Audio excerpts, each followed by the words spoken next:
Dewa Ruci. Jadi Dewa Ruci ini kisahnya ketika Pandhawa yang kedua, Werkudara, itu dihapusi oleh gurunya Resi Durna. Disuruh nyari air Prawitosari. Werkudara ini Pandhawa yang ndak cerdik, ndak pinter, lugu, tapi punya kekuatan luar biasa. Dan karena yang nyuruh gurunya meskipun ndak masuk akal, dia berangkat yang pertama ke satu hutan di gunung, namanya hutan Tibrasara dan hutan Reksamuka.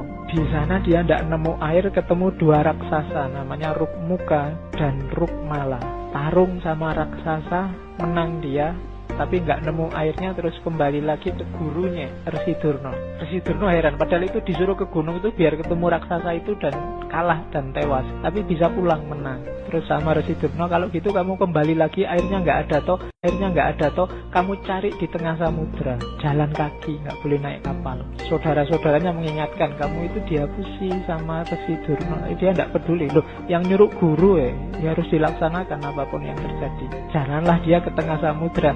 Di sana dia ketemu ular naga, namanya naga Amburnawa. Mungkin di momen tertentu kalian lihat gambarnya Werkudara yang dililit oleh ular naga besar. Itu bagian dari ceritanya Dewa Ruci. Dan naga itu kalah, tapi masih bingung Werkudara. Terus airnya itu di mana? Saat dia nyari-nyari di pantai, dia lihat anak kecil. Anak kecil ini wujudnya persis kayak dirinya tapi kecil. Itulah Dewa Ruci. Nanti ada dialog-dialog panjang yang sangat mirip dengan dialognya dia dengan Nabi Khidir.